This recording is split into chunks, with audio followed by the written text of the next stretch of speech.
Welcome to episode 108 of the Eat for Endurance podcast. My name is Claire Schornstein, and I am a board-certified sports dietitian and runner based in Santa Cruz, California. I'm also the founder and owner of Eat for Endurance, my virtual private nutrition coaching practice. Today, I am so excited to be chatting with Sara Manderscheid, who is an endurance athlete, run coach, and podcaster based in Boulder, Colorado. You may be familiar with her show, Elevate Your Running, which is also the name of her coaching company. So we are doing an athlete nutrition profile today, and Sara shares what life was like growing up in Michigan, how her approach to nourishing herself gradually changed as a teenager in response to reading magazines and consuming other media sources, what prompted her to start running after college, how she snapped out of a period of chronic underfueling and helped her body feel healthy and strong again as a distance runner, needing to reevaluate her everyday nutrition as her mileage increased, how she fuels herself on the run, some of the biggest nutrition challenges that she observes as a coach, a very funny story related to fueling that she shared with us, and of course, we talk about so much more. Before we dive into this awesome interview, I just want to shout out my new nutrition membership service, Fuel for Life Crew, which launched earlier this month. It's a community where you will get clarity and confidence in your everyday nutrition. You will learn how to take care of you while juggling all the things. You're going to join a supportive community while also having access to me, an experienced sports dietitian, to answer all of your nutrition questions. You will get science-backed strategies to enhance health and athletic performance. You're going to learn about the topics you care about. You're going to connect with like-minded people. And of course, most importantly, we are going to have tons of fun. It's just $30 a month, and your membership includes direct support from me and a group of awesome people like you, a private Slack channel organized by different areas of interest. You're going to get live Q&A calls and presentations on nutrition topics that you help choose. And if you can't make it, there will be recordings available to rewatch. And of course, you get full access to past and future masterclasses and digital downloads at no extra cost. You can join monthly. You can cancel anytime. There's absolutely no commitment. And if you happen to be listening to this on January 30th or 31st, you can still get 50% off your first month with code FUEL50. So that's just $15 for everything I just told you. So you can get more info by visiting my website, eatforendurance.com, as well as the show notes. All right, that's it from me. Here is my chat with runner and coach, Sara Manderscheid. Welcome to the Eat for Endurance podcast. Sara, how's everything going today? Hi, Claire. Thanks so much for having me.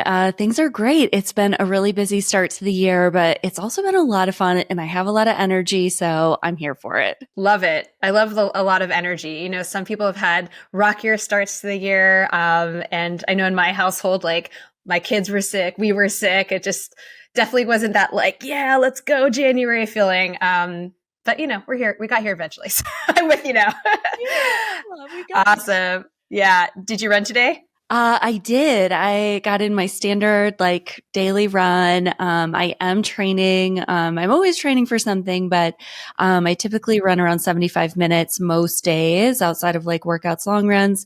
So I got that in and it felt good because it has been really cold. I live in Boulder, Colorado. It's been really cold here and real feel of single digits. And today the sun was out.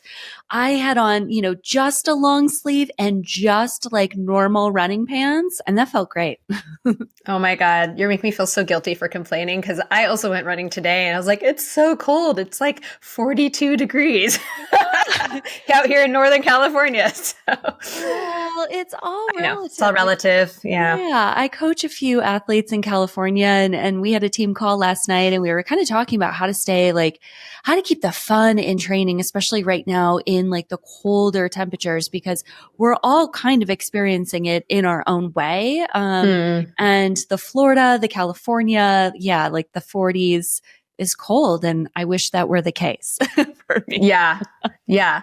Well, keeping the fun in things. I mean, this is something we'll probably get into more later, but your Instagram handle, it's Sara Runs Happy. Is that right? Yeah. And you're generally I don't know, you just met, but from what I've heard you on other podcasts and on your own podcast, you're very cheerful and bubbly and happy person, it sounds like. And I know that fun is very important to you. And maybe we'll just kind of jump right in there. When it comes to you talk about fun in your running, but what about in your on the nutrition side of things? Because, nutrition, first of all, doesn't always have to be fun, but things can get boring. Things can get kind of like blah feeling in nutrition. Do you feel like in other areas of your life, including nutrition, like you try to keep that fun aspect, or is it harder to do and easier to do in running? It's a lot easier to add fun into my running than into my nutrition and into my food, because I feel like as a business owner, as a coach, and as an athlete who is training pretty heavily, I would say I'm like a pretty competitive runner and I want to do the best that I can in the time that I have. The nutrition side of it is like where I just want to hit the easy button, and I don't necessarily want it to take a lot of time or to feel like it's this one more thing that I get to do or have to do throughout the day or throughout the week. So for me, I try to keep things as easy and as simple as possible, which isn't always what I would consider fun. But that's okay. I mean, that works. If that works for you, then that's great, right? Like it doesn't have to be fun. I heard you talking about fun, and I've heard you on other podcasts talking about how important fun is. And I was really curious if that plays an important role in other aspects of your life. So maybe in other areas of your life aside from food, but I hear in food, it's just like, let's just keep it basic. Yeah. I mean, I think like there are certain days of the week, like we're recording on a Friday, and I usually will eat sushi on Friday, either for lunch or dinner before I go into like a long run or workout on Saturday. And I love that, because if you're eating like sushi rolls or nigiri, like that is a really great, I don't know, you tell me, a good like combination of, carbs to protein ratio. And like, I'll probably bump it up with like a salad or some miso soup. But that to me is like some of those meals that I'm like, ooh, that is like a yummy meal that I really love. It's kind of a treat. So I'm only going to do it on these like, on these certain times of the week to kind of make it fun going into this harder effort, something like that. I mean, I love sushi pre-run. I think that's fantastic. And you got the soy sauce, so lots of salt in there. Yeah. I think as long as you're getting enough rice in and you're not getting any of the, like, how some of the rolls are really tiny, there's not that much rice, or like, what I'm talking about? Like some are like the ones that have like a really thick layer of rice around it, or, it's just so, or maybe you're just getting a bowl of rice on the side. I don't know. But yeah, I think as long as you get enough rice in there, you're good to go. It's a perfect choice. Yeah. It's one of my go-to carb dinners or carb loading options during a race, like carb load. I'm like, maybe 2 nights before a race, I'm like, let's just order 4 or 5 rolls and just go after it. It's going to be great. Yeah, because like sushi is one of those things that you can just like kind of keep eating. Yeah. And it's so yummy. Awesome. Love that. Okay. So we're going to hit rewind now. We're going to go back to what I call your nutrition roots. I know you grew up in Michigan, right? Did I get that right? Yeah, I grew up in West Michigan. Okay. And we're kind of the same era. I was born in 1981. You told me offline, 1982. Not to reveal our older ages, but that's okay. Yay, 40s. All good. It's all good. But yeah, and I like to kind of start out with what you remember about growing up in terms of food and meal times, any kind of key memories that kind of stick out to you. Yeah, absolutely. I mean, I think my childhood and preteen, teen years are very similar to maybe a lot of people who grew up around this same time. But something that really sticks in my mind is that as a family, my mom was really consistent with breakfast, lunch, and dinner. No matter if it was like a Monday through Friday, we were in school, we were out of school, or if it was a weekend, it was all very consistent.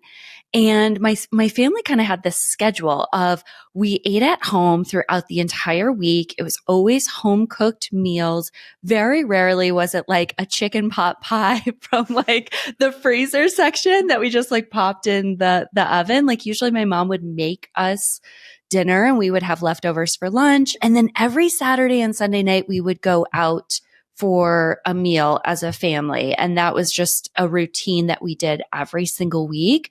And so I think, now as an adult, it is still kind of ingrained in me to like make food at home and to eat at home. And they were all like hearty meals. Like my mom grew up in Iowa and she grew up on a farm, and they kind of grew up on those like hearty meals of like roast beef and potatoes and green Mm-hmm. beans. And maybe the green beans came from a can, but we're still getting our vegetable, right? Yeah. Yeah. Yep. And, we had these like heartier meals, and that's how I grew up. And it was very normal to eat that way. And I think like as I got into preteen and I started noticing and wanting to read all the magazines about wellness and running and, Shape magazine and even like the Cosmo, like all those magazines that were so popular in the 90s, my take on food started to like transition. And even though I could and wanted to like consume like what I was with my family, there was the seeds were starting to plant that wasn't normal or kind of accepted by society at the time. How old were you when that started? So I was probably right around like 13, 14 when I started to notice that. And, it took a little bit of time for that to start to play out in my eating and what I wanted to eat and how I wanted to eat and how much I wanted to eat. But it really started to take place, I would say, in college. Okay. So before we dive into college, I mean, I know you didn't start running into your 20s. Yeah. What did younger Sara enjoy doing? Well, as a kid, I mean, I remember one of my best memories as a kid is like, I loved playing outside. I loved movement as a kid, which is so like, that's just so great because I'm the same way as an adult. But I would like ride my bike around the neighborhood and I would ask Me my too. mom for like snacks to have in my basket. And I would like ride around on my bike in the neighborhood, just eating snacks. And, it's like that was the time where you could just ride your bike by yourself if you wanted to, and it was fine. And one of my best memories is like bringing a sleeve of Girl Scout cookies in my basket and just like eating these shortbread cookies on bike rides. And I'm like, that is pure like innocence and joy and like everything I want to bring into my adulthood of like how life should be. I love that. I love that for you. I definitely have memories of also roaming around on my bike, like, wherever, whenever. Parents didn't care. Just go for a bike ride. I know. Although I didn't have the snacks in my baskets, that would have been amazing. I'm very sad I did not have snacks in my basket. That is like an expert maneuver, especially the Girl Scout cookies. Very, very awesome. Love that. I know. Yeah. Awesome. Okay. So bike riding, playing, no sports, it sounds like, no kind of organized sports until later on. Not a whole lot. Like I played like t-ball for a year and it just wasn't something I was super interested in. I was in Girl Scouts. I loved going to the library. I loved like being creative. And so that was kind of my outlet as a child. And then of course, like playing outside, until the streetlights came on and then I'd go running home. Yeah, totally. So, you're saying how how you viewed food, nutrition, that all started to change as you kind of consumed the media around you and kind of these wellness magazines. And I don't know if you ever read like 17 or those kinds of magazines, Yeah. Yeah. What was the one other than 17? There was one more. So 17. It was 17 and there was one other teenage one. I'm totally forgetting what it was called. Oh my gosh. How can I know? I remember like Cosmo 17, Shape, Movement. There was one other for teens though. Oh, I'm totally blocking. Anyways, it'll come to me later. It'll come to me in the middle of the night. Just wait. But okay, so you're consuming all this media. Things are changing. You're eating with your family. You're starting to think a little bit differently. What else was going on there for you? Yeah, I think like as a child and as a like a high school preteen teenager, I also didn't. I enjoyed movement, but I didn't need to do it, if that made sense. Like I was a very tall, slender teenager, and it was just very easy to like go to the mall. I loved shopping as a teenager and like getting the clothes, and you knew exactly what fit, and it always was that way. And then I think once you start to take in this media of, smaller is better, it can start to weigh on you of like, well, wait, if smaller is better, could I be smaller? Like, is that a thing? Is that something I can do? And how would I do that? Do I begin to exercise or have like some sort of plan of exercise? Do I start to change the way that I eat? Do I do both of those things? And I mean, it was everywhere, like the Victoria's Secret, like fashion show every year. Like that's something, I mean, I love clothes. I love fashion. So like being immersed in kind of that media of slender is better and like the low carb, the low fat, those crazes where I think the Atkins diet was really big at that time, like no carbs. And we were sharing offline, like, the 100-calorie packets, which was something that was huge for me in college, drinking a Diet Coke, having a 100-calorie packet and thinking that was enough to get through like a duration of classes or a duration of time on campus before going home. So it was just very interesting how as a child and as a preteen, I was having these structured meals that were all very healthy. And then over the course of like late high school into college, it very much shifted to no breakfast, small meals, or small snacks, I should say, throughout the day, drinking Diet Coke, drinking coffee, and then going home and maybe having like one meal. And then, of course, there's a lot of like snacking that can come after that because you're, depleted and you need more. Yeah. I mean, did that work for you? Did you make yourself smaller? Yeah, I think to a certain extent I did. Yeah, absolutely. And it wasn't something that I needed to do. And it was something that I think I wanted to do to be able to feel like I was part of this culture and I was accepted. Yet no one really talked about the way I looked as a child or, in middle school or high school. Like my parents never commented on it. My friends didn't comment on it. It was all like in my head. Yeah, totally. Yeah. And then what happened? Well, then I got to a point of going through a very, very short time of a lot of restriction and a lot of movement. And this was right after college. And I think it's balancing the stress of having a job, having an 8 to 5 job. And I was just getting into running and I love the way that running made me feel.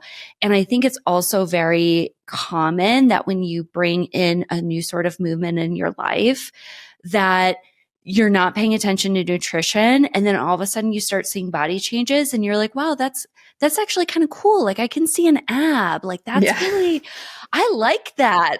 And then you just kind of keep going down that path without thinking about the repercussions or really how you're feeling in the moment. And that was a very short period of time. I would say like 3 or 4 months of going down that road. And then I kind of snapped out of it. And it was almost like so extreme that I just needed to eat as much as I could eat and kind of went on the other side of that spectrum for a few years before kind of balancing out and kind of finding the sweet spot. What snapped you out of it? I think it was my hunger levels. Like, honestly, I think I got to a point where I was just so hungry all the time and so depleted and so tired. And it wasn't necessarily a way that I wanted to live. And I think I knew in the back of my mind the entire time that it wasn't right and what I was doing wasn't healthy. So it was a bit easier for me to snap out of it than for someone to say something to me. Or I remember seeing a picture of myself like 4 months after college with friends, and I thought, whoa, I look really small. And like you could see my entire like rib cage in my like I was wearing a tank top and you could just see it. And like that's not normal or natural. So I think some of it's like you don't really know what's happening in the moment.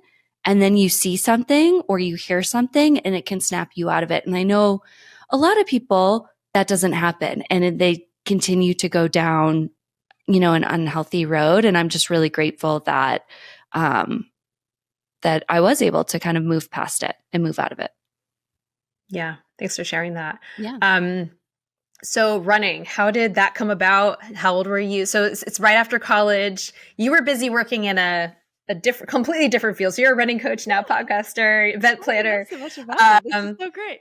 I listened to you on some other podcasts and your own podcast. So do a little research. Great. Was it I may be getting this wrong. Was it financial services? What were you doing Yeah, I before? was Something in with finances? yeah, so I have a degree in marketing and finance, Got and it. yeah, I ended up going into the wealth management industry as a Mm-hmm. marketer. So I was marketing in financial services. I worked for small boutique wealth management companies that worked with high net worth families. And, it was kind of this like path that I was supposed to be on, like it was the safe path. It was the path of least resistance. It was the path that my parents supported.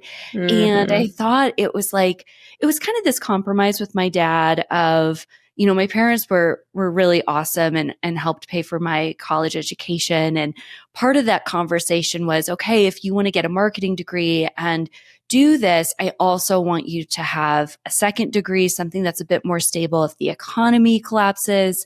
So I went into finance because I was pretty good at it. And my professors at the time, like, really encouraged that side of me.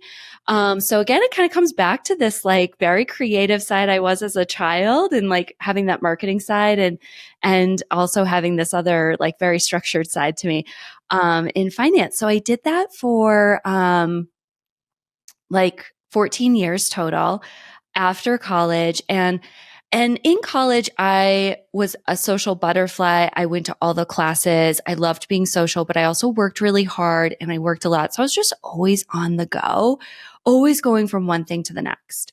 And when I got into like, post college, graduated from college, got into my first job, I'm just sitting at a computer and I'm like,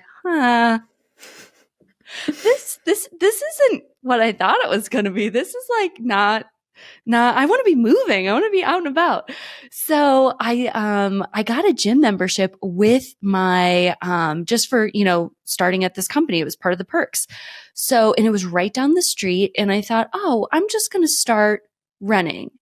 And I started running on a treadmill, and this was in Michigan in the winter. And I ended up running throughout the winter, and I'd go every night. And I found very, very quickly that it was this stress reliever for me, and that was the thing that like got me to Mm-hmm. stay. And there's some really great running trails where my parents live in Michigan, so that summer, I was like, I was all in at that point. I was like, I have, at that point, like the iPod Nano had just come out. Oh yeah, I And I remember had that. like the iPod Nano on my arm, and and I love music, so I'm just rocking out to music and running, and I just like absolutely fell in love with it. Yeah. And so it sounds kind of what you were describing earlier. You're suddenly going from not being a super active person, or at least not through like intentional exercise, to Yeah. now running every single night. And it sounds like you didn't really adjust your nutrition Yeah. at all for that. Yeah, Yeah. absolutely. And I think it's a very slippery slope that even adults getting into running or getting into training, if you're going into like, oh, I want to train for my first half marathon, it's a very slippery slope that you don't always know is happening until something, kind of like catapults you in that place. Yeah. So you said you went a little bit towards the other direction. Can you clarify that what that means exactly? Yeah, like I got to a point where I just couldn't like eat enough to feel satisfied. So I gained like a little bit more weight than what I had maybe held or looked like in high school and college. And I think that was like my body was just trying to balance it all out after like having this like period of time of, looking back on it, excessive movement and under fueling, and then still wanting to move, but also knowing that I needed to like eat and fuel my body because it was just hungry all the time. And it's like I just couldn't get enough. Mm. Was that hard for you?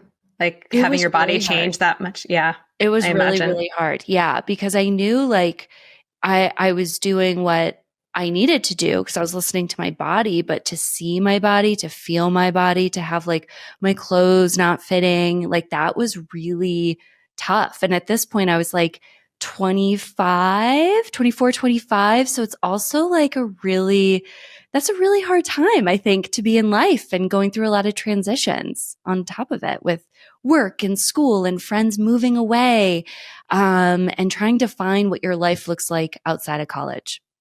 Yeah. And, based on my experience working with clients, that's like the point where a lot of clients just want to, like, they've done the work to start to, re-nourish themselves and try to get back to this point of health, but then their body's changing so much. And that's when they all just want to be like, nope, I don't want to do this anymore. Like, I can't do this. Like, my body is unrecognizable. Nothing fits. That's where a lot of freakouts happen. Understandably. I mean, it's so incredibly hard. And it sounds like, and I mean, correct me if I'm wrong, it sounds like you kind of stuck with it. And as you said, things kind of balanced out eventually. And I'm curious what that looked like for you. Yeah, I did stick with it. And it was something that I knew, like, I don't know, I just like wanted to do what I wanted to do. And I just at that moment, like, or in that time in life, knew that this is just where I needed to be and what I needed to do. And it eventually, like, yeah, it just eventually balanced out where like the hunger levels like subsided in a healthy way. I don't know if that makes sense. Like if you Yeah. restrict yourself for so long or like you're on this like, this like low carb diet all the time, you kind of crave everything that you've excluded from your diet. And I just was at a point of frustration of saying like, I don't want to say no to this anymore. Like, I just want to like consume it. So it took a few years to kind of balance out and for my body to kind of like, I think, the hormones were all out of whack and my metabolism was all out of whack. And it really needed to take some time to kind of like balance that out. And it eventually did. But it is something that has always been kind of in the back of my mind, especially now, like in my young 40s, especially in my 30s, and getting into like even more running and marathon training. And what does my nutrition look like there? Like it's always in the back of my mind of making sure that I'm getting enough. And maybe it comes from like that place in my 20s of like knowing that I let that happen. It's a slippery slope and not wanting to repeat it. Today's show is brought to you by my virtual private practice, Eat for Endurance. I've been working with a wide range of active people for over a decade now to help them feel their best in their everyday and athletic lives, and I would love to help you too.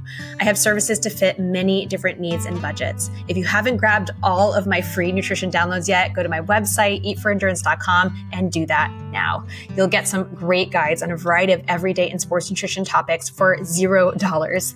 I have a new nutrition membership called Fuel for Life Crew. That's just $30 a month, where you'll get to join a small but growing community of busy, active people just like you, and you have access to me to answer all your nutrition questions.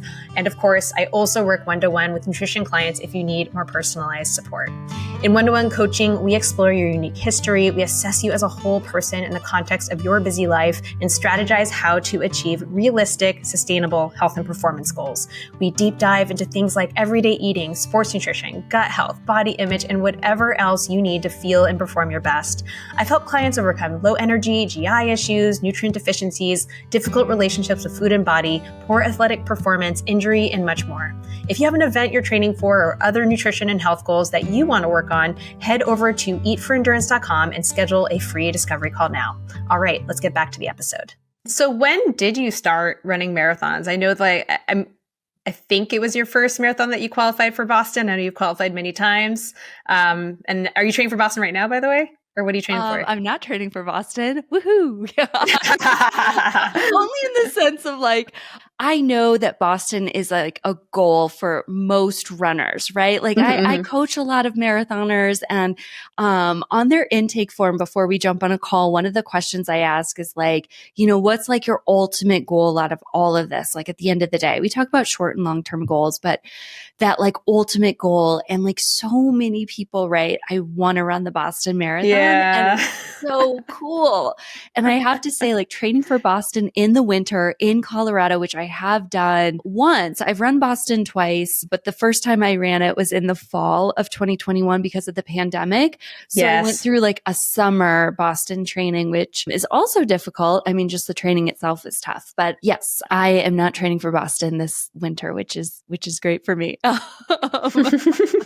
What 90-degree what are you field. training for? So I'm actually leaning into some short distances this Nice. winter. Yeah. So I have a 5K coming up, a 10K. I might try and sneak in a half marathon before summer. And then my big goal for the year is running the Chicago Marathon, with a goal of just running it as fast as I can. Awesome. Love Yeah. that. Yeah. So let's go back to your very first marathon. Tell me Yeah. about that. Yeah. So I ran, right out of college for a few years. I moved to Colorado and then I took an extended break and I took about 7 years off from structured running. Now I still did classes. I was really heavy into like Orange Theory and cycle classes and hiking. I just moved to Colorado. So I wanted to do a lot of hiking, and then camping was kind of part of that. And, it kind of made like structured running hard. So I gave that up for a while, and I came back to it in 2017, and it was like this long lost best friend that I like rediscovered again. I was like, oh, this feels so good. So, when I started running again, I really wanted to run half marathons, and that is still my favorite distance out of the sport of running. I love half marathons. And I finally got to a point with my half marathon journey in 2019 where I got to a place where I was running, I think I ran like a 138, and I thought, and this was off of like no structured training. I just kind of like ran 3 days a week. And I thought, that means like if I ran a marathon, which was kind of what I was noodling in my mind, because I thought like the half isn't just quite giving me what I want it to give me anymore. I think a lot of runners get to that point of like whether you start at a 5K and you race 5Ks and you're like, I think I'm going to inch up to the 10K. Like, I think that's the next move. That's kind of where I was between the half and the marathon. And then I was doing the math and I thought, well, I didn't even have a plan and I ran a 138. So if I have someone coaching me for a marathon, surely I could Boston qualify, right? Like it can't be that hard was kind of the idea. And yet, like, I was humbled very quickly. So I hired a coach and I had a 12-week training cycle. My first marathon was CIM, but over the course of the summer, like CIM training is typically starts in September. It's in Sacramento. It's snappy short hills for the first half with a flat second half of the course, which can be really fast. It's a net downhill course. And all I knew about the course was that it was downhill, which is like different than net downhill, which I found out 5 days before I ran the race, which is fine. But yeah, I mean, I got into training and my coach really pushed me in training. It's actually the same coach that I'm working with now. And I remember there were a few different points during that cycle where I reached out to her and I said, I am hungry all the time and I'm tired all the time. And her response was, you need to eat more. I'm like, yeah. oh yeah. Like that makes sense. Like sometimes you need someone to say like, this is what you need to do. So, I'm like, okay, so what do I need to eat? And like, it's a whole different kind of philosophy around like endurance training and like how much to eat, when to eat, the macros around all of it. And I had no idea. Like, I think for most of, my adulthood, I was generally trending on low carb. And that was just kind of what I was doing. And obviously, when you're training for a marathon, that doesn't work. So I got through that marathon cycle, ran CIM, was definitely humbled. And I did hit my goal of Boston qualifying. So that was how I was able to run in the fall of 2021.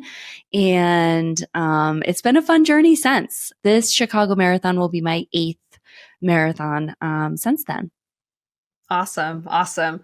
So nutrition wise, I mean, so you kind of touched on the gaps that you identified in kind of the everyday stuff. What was your sports nutrition like? Like, was that something that you struggled with? Any kind of interesting or funny or disastrous or any like stories to share on the kind of sports nutrition front?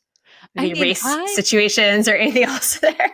I would like literally go out for my morning runs fasted, like not eating anything. I'd drink half a cup of coffee and like go out. Yeah. And, I think we can all like, maybe relate to that to some extent. So I did all the classic mistakes like, Yeah. oh, I'm not taking in salt during my long runs. I'm not taking gels as often. But I think like, maybe a funny story happened in this last training prep. So it can happen at any point in your journey. I'm Yes. a big believer in like taking gels and training my stomach now. And I take gels like every 3-4 miles, kind of depending on the effort. And I was taking spring energy gels for quite a while. And I don't know if you're familiar with like the controversy with Yes, spring of energy. course. Yeah. So I'm like, oh shoot. Okay. So that was my gel of choice during marathons. Hmm. And so I ended up switching to the SIS beta fuel Yeah. gels, which I love. They're 160 calories, 40 grams of carbohydrates, but my stomach does really well at 4 miles on that gel. I find like I kind of cramp a little bit if I'm taking it every 3. So I was on a training run with my training partner, Jenna, this summer. And if you've used that gel, feedback of that gel that I've heard from athletes that I coach, and then I got to experience this myself, is that it's like hard to open some of the time. And if you're on Oh, like a warmer run, or if it's sweaty, or like if your hands are sweaty, or if the gel is sweaty because it's been in your pocket and you've been on a warm run and maybe you're 2 hours into this run, it is kind of difficult to get the gel open. And so I was running with Jenna, and I this was the first gel of the run, and I go to like open it up. And I was pretty aggressive with the open because I'm like, I just don't want to have to like fiddle with this. I just really just want to open this gel. And the entire gel, not only did the gel package open, the entire gel like squirted out, and it was all over me. And that gel is so sticky and oh, disgusting. And like it was all over my hands. And I'm like, I can't hold my handheld. And like I can't touch my hand. Like it was just awful. And I know like if you've run marathons, you've probably had that like gel stickiness sensation on your hands. This was yep. like 10x. I'm like, I don't wish this on my worst enemy. And like, it didn't come off with like wet wipes. I had to like literally shower to get the gel off of Oh, my body. gross. And we were Jenna looked at me when it was happening, and she was like, the look on your face. We were laughing so hard. And now we are in this like marathon tempo segment. We're laughing so hard. We stop. We're just like down on our knees laughing hysterically. And then I was like, we're in tempo. We gotta go. And like we popped back up and like kept running. But it's like one of our favorite, funniest moments of training in this last cycle. And, I think it's like fun that you get to still have these moments that kind of bring back the fun and bring back, kind of pull back the seriousness and bring it back just down to like, we're all humans out there just doing what we love to do. Things like that are going to happen. And it's also a good way to kind of explore, like, how do you handle situations like that? Like, what would, if that happened during a race, how would you handle that? So, yeah. But during my first cycle, it was basically like, I don't know how much I'm supposed to eat. I feel really tired. I feel really fatigued. I need to dial this in. And I ended up working with a sports dietitian. It was actually during the pandemic because Mm. I wanted my mileage to increase, and I was fatigued and I was tired. And I'm like, I just don't know exactly what I need to do. And that's kind of the type of person I am. I'm like, I just need to know exactly what I want to do, like, or what I Hmm. need to do, which is also why I hired a coach for my first marathon. And then of course, like stuck with a coach because I loved Yeah. the plan and I loved knowing exactly what I needed to do. So I worked with her. It was a really eye-opening process of how to structure my fuel, how much to take in, when to take in, and noticing the differences immediately. Like with, Yeah. you notice it within one run. Yeah, right. I always love that when I start working with someone new and you Yeah. see like all the gaps. Like it makes me, I mean, obviously I don't want anyone to feel terrible, but when I see someone that has just like Oh my God, there are so many holes in your nutrition. Like we have so many things to fix. And then you start fixing them one by one and you just see over, like not overnight, but it is pretty night and day. And there Yeah. are some things that actually are overnight. Like I have people reporting back the next day being like, I feel amazing. Like, yeah, it's because you ate food. You ate carbohydrate. I know. And I think for the longest time, like carbohydrates have been this like thing that Mm, we want to avoid. And actually as yeah. an endurance runners and as humans, but it is the thing that we need for energy. And I just love this like high carb, high fueling kind of messaging that at least I'm kind of been, privy to in social, and it's kind of been in my algorithm, and I just love it. I love seeing it. Yeah, totally. So SAS Beta Fuel, any other kind of favorite products that are your go-tos right now? I love the Precision 100 milligram caffeine gel. I think Mm-hmm. caffeine can be an awesome boost to training and to racing specifically. So I really love that gel, and I try and take that gel like definitely in races, but I'm a bit more meticulous on when I take it in training because I don't want to get used to like that caffeine. Like I really want to have like that caffeine hit in a race and really feel it and kind of feel the benefits of it. But I also really like Morton gels because they are better on my stomach. I do have a more sensitive stomach. I'm also gluten intolerant. So Mm-hmm. I have that kind of going on too. And I really like the Morton gels, and they came out with the Morton 160. So it's a I bigger saw that. gel, Mm-hmm. and that package opens really well. It's easy to take. It's just probably one of the most expensive gels on the market. So that's the only thing to be concerned about. Yeah, yeah. Some gels are really tough. I've seen one. I haven't tried it yet, but a lot of people really enjoy it. That carbs fuel. It's like Yeah. $2. Have you tried that one? Yeah. So my training partner Jenna took that during training, and Uh-huh. we would always joke because we'd throw all our gels on the car, and then we would do this like 5.5 mile loop in Boulder. And Uh-huh. it's just a good way to like pick up more gels, pick up more water, all these things. And like the gel is like double the size of any other gel, but it's like 50 grams of carbohydrates and it works. And so we always Mm. joke that it was like carbs, like carbs. That's all it is. It's like, that's the name of the gel. Yeah, But yeah, it's like, she loved it. She used it. Even, yeah, we ran Indianapolis together and she loved it. yeah. It's on my list to try next, but it's like $2, Yeah. which It's is like, amazing. you can't go wrong. Same with SIS beta fuel. Like that's a very inexpensive gel. I think right now, like I order a lot of my gels from the feed or a lot of my sports Mm. nutrition from the feed, and it's sold out right now, but that's also an inexpensive gel, and you get a lot of pack, or punch with that like gel. Yeah. No, I mean, it's definitely nice to be ordering from places where you can like get one of this and one of that. And I was just actually talking with the founder of Fuel Goods, which is a very similar concept Oh of yeah. like, yeah, and it's like a very similar concept, but they have performance nutrition and snacks. So, and we were kind of talking, Love it. I didn't actually realize this, but I guess we were talking about how like the feed is very much marketed at like these very like elite level or high performance athletes, like, or I guess I didn't get that sense because I don't get their Yeah. emails and I'm not really on the radar. I literally just tell clients, hey, go here to buy one of this. And that's the only reason why I refer there, because I don't know any other place where you can literally buy a single gel in this flavor and a single gel of that flavor to kind of try things other than, hey, go to your local REI or go to your local run shop or whatever and try these things out. But then, yeah, I realized I'm like, oh yeah, there's Fuel Goods, which I guess you can do basically the same thing, but you can also get like a protein bar or like some other snacks.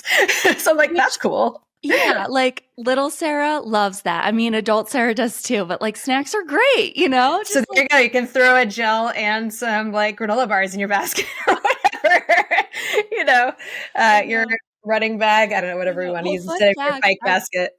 if I run on the treadmill, I'll bring like a pack of scratch chews with me, even if Mm-hmm. I'm running like 6 miles, and I'll just like snack on those during the run.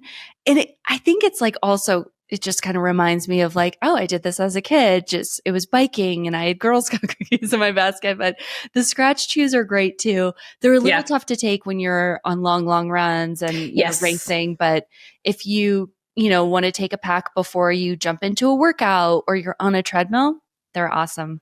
I do the chews, yeah, right before I go for a shorter run. If like it's been a little while since breakfast, or I will do it just while trail running, just because I'm not going that fast.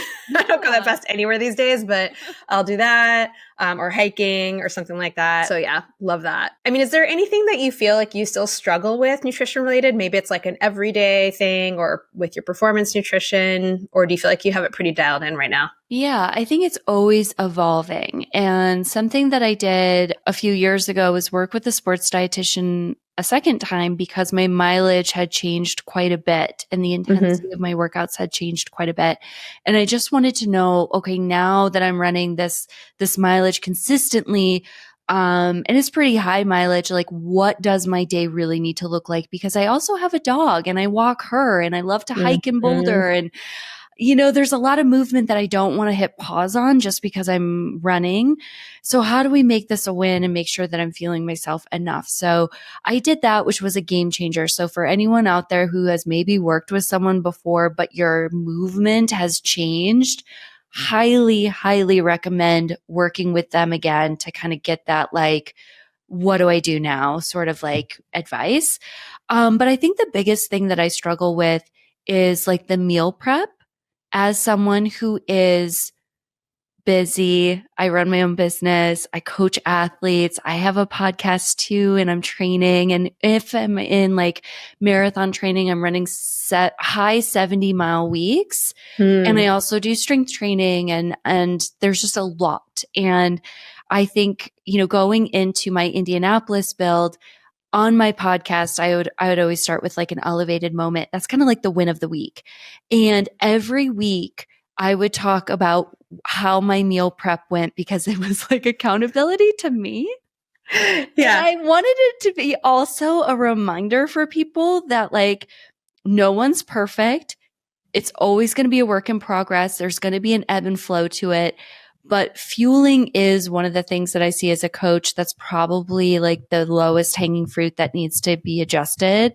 And it's always something that needs to be worked on. So I feel like, or at least that's my take on it, because I always need to work on it. It always has to be in the forefront of my mind. And because I can get to a point during the week where I'm like, oh my gosh, I don't have anything for dinner, but I'm so busy. I actually have zero time to go to the store. So what am I going to do? Because I have a big run tomorrow, like that sort of thing. So like trying to stay on top of it is probably the thing that I struggle with the most. Some weeks are better than others, but I try and have staples in my pantry to kind of help with all of that. But meal prepping is definitely, it's a saving grace when I do it, but it also takes that extra like step to do it. I think that most of us struggle with that, and I include myself in that bucket. I have been kind of solo parenting and just have one kid here. My husband's gone, my other kid's gone, and I'm like, I just don't want to cook.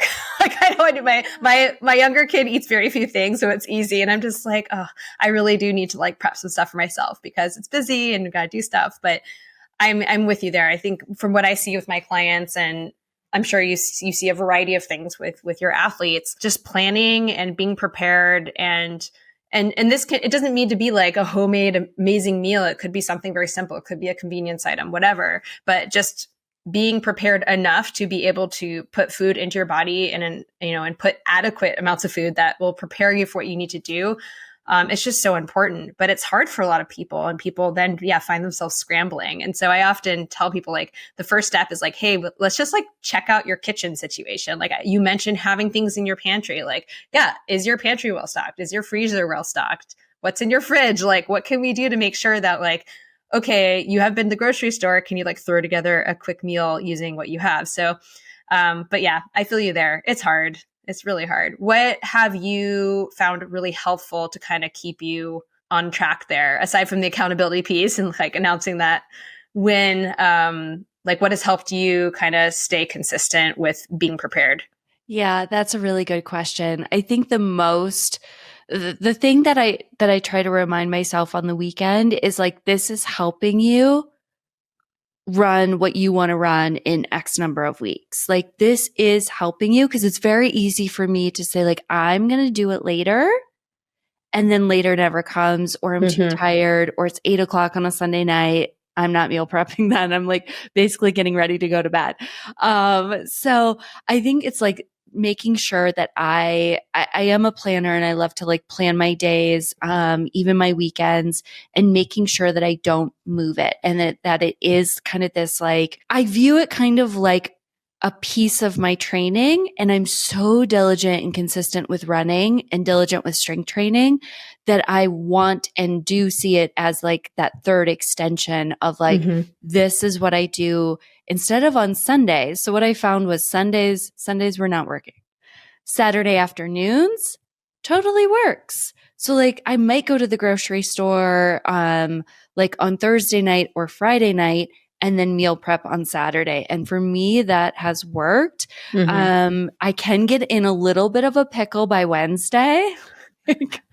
with like, availability of like, food prep or whatever. So I'm still kind of working through that, but there's at least, 4 good days there. What are your favorite things to prep? Oh, that's a good question. So I love prepping potatoes. So sweet potatoes or Japanese sweet potatoes, quinoa is really easy, or like I have a rice cooker, so like making a bunch of rice, and then protein, so like grilling like a bunch of chicken. Sometimes I'll just have salmon in the refrigerator ready to go. Like, oh, I can make this tomorrow night, bake it in the oven, 20 minutes. Like that stuff's like easy. I can do that. I just need to make sure that my fridge is stocked to do it. Yeah. And I think also like for me, one of my goals for this month is just to like actually plan out my meals. Yeah. And it becomes extra tricky with my kids and what they'll eat and whatever. But like just having a plan for the weeks, just be like, okay, on Monday we're having this, on Tuesday we're having that. And it's like, obviously you also need to make sure the food is there to do that. But like sometimes like I find myself just going to the grocery store and I just kind of grab a bunch of random stuff. And then and then it's like, okay, my kids are about to come home in like 20 minutes. And I look at my fridge. I'm like, what can I make? What can I make? And I'm like, okay, this is stupid. I'm a freaking dietitian. I need to make a plan. And I always joke, and I've joked with other dietitians, like we talk to people all day about food. We tell them what to do. And then it's like the last thing that we want to do is to think about what we want to eat and to plan what we want to eat. It's like, we just don't want to do it. Yeah. So that's the dilemma I always find myself in. But I definitely love the approach. And I do this where when I do feel inspired, where I'll just like make a big batch of some sort of starch, or maybe a couple different starches, some sort of vegetables, or at least have something handy, easy to throw together. And as you said, like having proteins, or a protein you can cook easily, and then you can kind of mix and match and have different sauces or spices or flavors available. So you're not just eating the same exact thing for like 5 days or 4 days or whatever it is. It doesn't have to be like super fancy, like put it in all these matching bowls or whatever it is. I don't know. No. So I mean, I love, doesn't have to be complicated. Yeah. I mean, it can be really fun to say like, ooh, I'm making a bowl tonight. So like, this is maybe where fun comes into play. Like, and I have a few starches, I have a few proteins, and there's veggies that have been cooked and like ready to go. So like, what combination do I want to make tonight? And then throwing like a piece of bread, gluten-free bread or whatever on the side is always kind of my go-to. And yeah, and it definitely helps. Absolutely. In terms of, so as a coach, I mean, you talked about kind of like underfueling, or just nutrition generally being one of the kind of the things that you identify. Like, what are kind of, to get more specific, are there certain areas of nutrition, like post long run recovery or eating before runs, or like, do you kind of see themes where most people struggle in your particular group of athletes? Yeah. I mean, I think it's I feel like it's very normal, like the normal in a sense of like, it's not, we don't want to do this, but a lot of people do this. Yeah.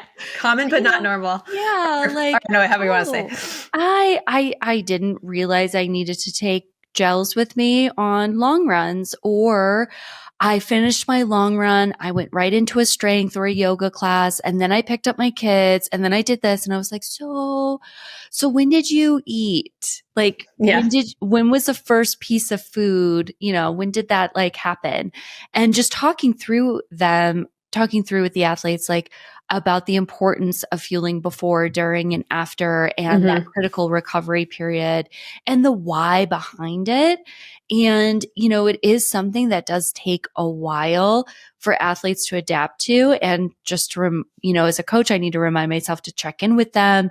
And it probably feels like, I'm just like repeating myself with them, but it's like, all right, let's talk about gels. Or, I'll even in their long runs and workouts kind of give them a pretty general guideline of like, gels every 3 to 4 miles. This is kind of the amount of carbohydrates we want to, target before, during, and after, and just kind of like give them some sort of instruction so they feel like they're like, okay, I did this. Like I had a protein shake and some carbs after my run, and then my meal will be 2 hours later. So I did it. I did it, Coach Sarah. I did it. So, yeah, I think like the after the run, before the run, during the run, all of it's kind of it's a big area of improvement that a lot of endurance runners can make.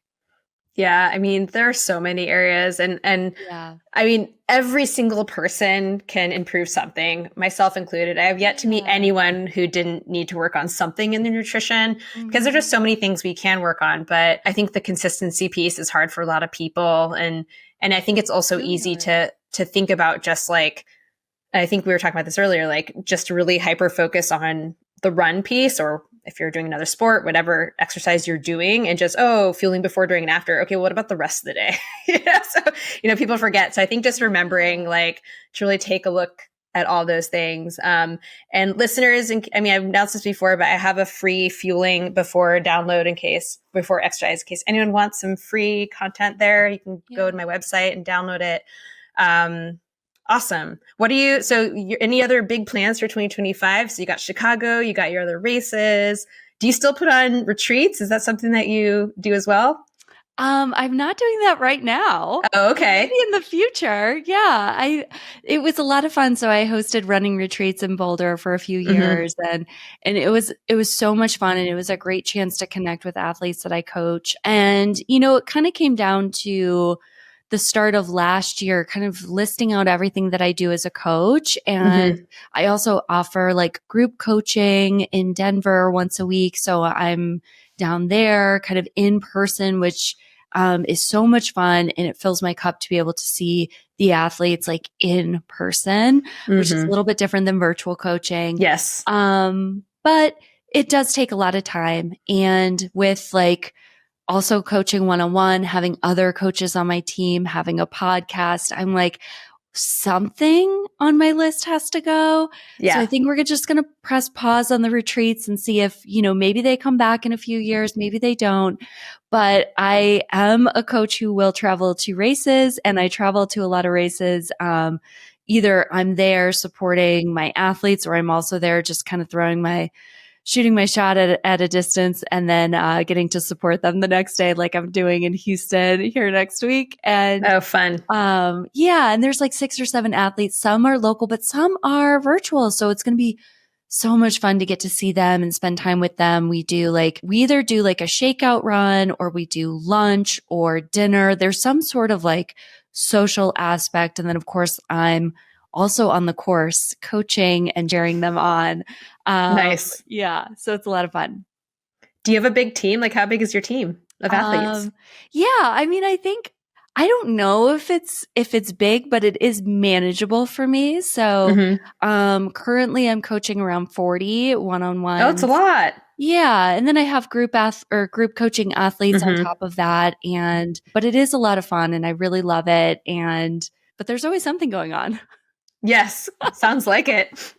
Yeah, there is never a downtime with run coaching. There's always someone racing, or goals, race debriefs. There's always something going on, but that's what makes it fun. Totally. All right. Well, we're going to go into what I call my quick bites questions to wrap things up. What is your favorite post-race meal or snack? Ooh, gluten-free scone and a coffee. Do you make that yourself or you go to like a coffee shop? Oh, I wish I did make it for myself. No, maybe at some point when I have more time back in my day, Yeah. there's a specific coffee shop, Spruce Confections, and then they Mm-hmm. also offer their pastries in other coffee shops in Boulder, which is great. So I'll have that. I'll have a protein shake and then a coffee. And that is like immediate, as fast as I can consume. Yeah. It was funny because as I was asked the question, I was like, oh, wait, she lives in Boulder. Of course, there are bakeries that make scones. Because like scones are a little bit more specific than say I feel like I've seen gluten-free muffins or whatever, but like a gluten-free scone is a little bit like the next level pastry. But then I was like, yeah, of course Boulder has a gluten-free scone. They probably have gluten-free everything. Well, I'm still waiting for the gluten-free cinnamon roll. When I can discover that and find that, like I'm just going to be in heaven. But a scone is amazing and great. And I'm really grateful for Spruce for creating that. Delicious. What brand of like protein shake do you go for? So I would say lately, over the last 6 months, I've been leaning into Core Power. So it's just it's a protein shake that's like ready to go, 26 grams. That's Fairlife, right? It's Fairlife. Yeah. Yeah. Mm-hmm. And I found that it was just easier. And it was something that I told myself I was just going to do for workout and long run days, and then do like a shake mix, like maybe a scratch recovery mix or something like that. And I've just kind of stuck with the convenience of grabbing a bottle versus, even though shaking a protein drink isn't that hard. But sometimes when you're like in the thick of training, it is hard. So your hand gets tired from carrying all those giant gels. I don't know. Ripping them open, having them explode. All right. What do you enjoy eating before like a long workout?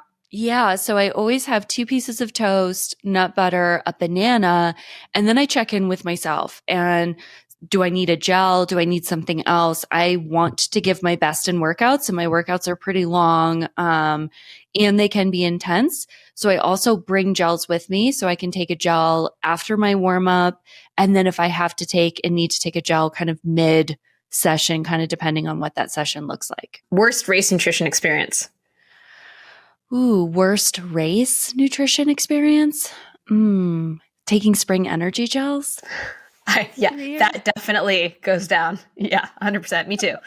And they were expensive.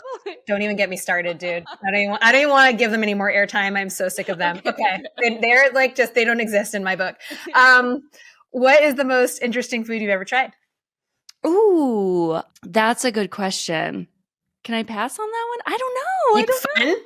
We say it's fun. What's fun? A fun food? I don't know. Whatever you want to say. I think I've had maybe an insect before. I'm trying to think of I don't know. Interesting. Food or fret? No kidding. Yeah, I know. We can skip. How do you like your eggs cooked if you eat eggs? Oh, I love over easy. Always have as a kid, which is very odd, but over easy. What is your favorite beverage? Water, Element. And if I'm celebrating a race, skinny margarita. What are your comfort foods? I love, chips and salsa. I love salty comfort food for sure. Mm-hmm. What's your favorite ice cream flavor? Well, it was chocolate chip cookie dough before I was gluten sensitive, and now I can't. Oh, no. So we're going to go with mint chocolate chip or a peanut butter ice cream. Okay. Is great. Yeah. Also good choices. Tracks. Yeah. That's a Michigan thing. Yeah. Yeah. And what are your top 3 items of gear that are most essential to your active lifestyle? Ooh, my running shoes, my music, and my smile. Oh, I love that. I love that. What a great answer. Sarah, it was so much fun. It was a joy talking to you. I love your smile. Thanks. Great smile. Where can everyone find you if they want to get in touch, if they want to work with you or follow you along on Instagram, wherever? Yeah, this was a lot of fun. You can find me at elevateyourrunning.com. That's my website, coaching website. And then we're on Instagram at Elevate Your Running. My personal account is Sarah, Sayrah, Runs Happy.